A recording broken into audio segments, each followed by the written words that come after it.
संतोला पाए बरगो छूटत ही मोरे परान। गौ माँ का संतोला पाए बरगो छूटत ही मोरे परान।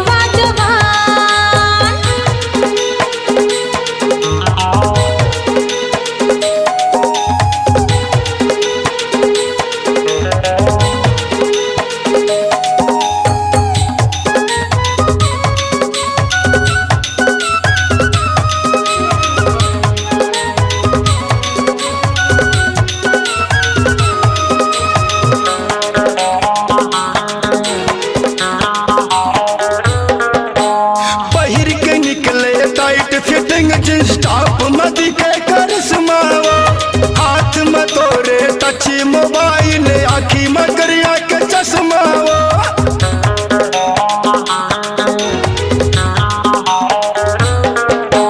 पहिर के निकले टाइट फिटिंग जींस टॉप मदी के करिश्मावा, हाथ में तोरे टची मोबाइल, आखी में करिया के चश्मावा। के डराए हवे तोर जवानी,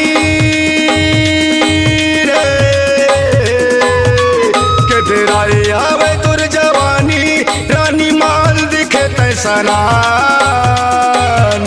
गौ माँ का संतोला पाए बरगो छूटत ही मोरे परान।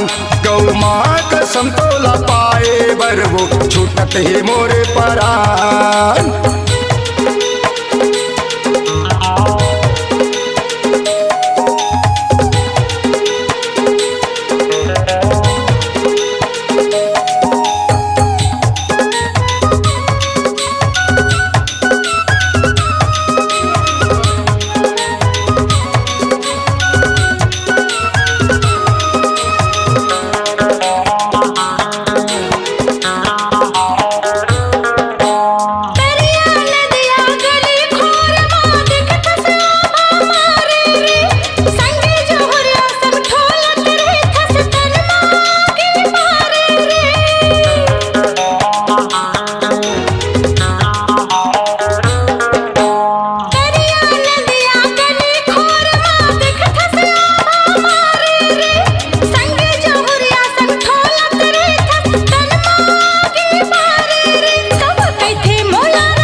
उम्र है तोरे चढ़ती हवा जवानी, वो पंजरानी मुरधर ले हाथ झन करते नदानी। वो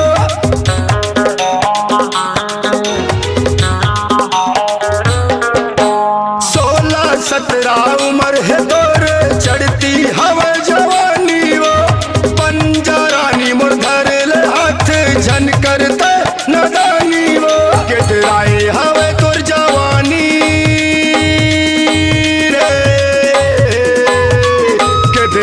आवे तुर जवानी, रानी माल दिखे तैसरान। गौ माँ का संतोला पाए बरगो छूटत ही मोरे परान।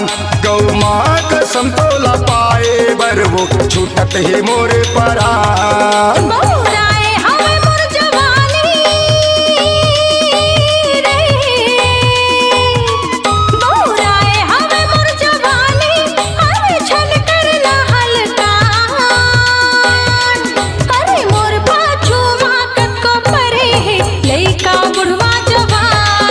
गौ माँ कसम तोला पाए बर वो छूटत ही मोरे परान। अरे मोर पाछू माँ कत्तो परे है लइका बुढ़वा जवान। गौ माँ कसम तोला पाए बर वो छूटत ही मोरे परान।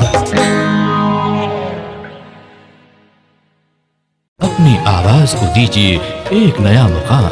डिजिटल रिकॉर्डिंग की दुनिया का जाना पहचाना नाम स्वरांजलि, जहां गूंजती हैं ध्वनियां अपनी माटी की सौंधी सुगंध के साथ। छत्तीसगढ़ी संगीत के विविध रंग जो पहुंचाते हैं पूरे प्रदेश में डिजिटल रिकॉर्डिंग के संग। स्वरांजलि स्टूडियो, नेमी चंद गली नंबर 2, गंजपारा, रायपुर।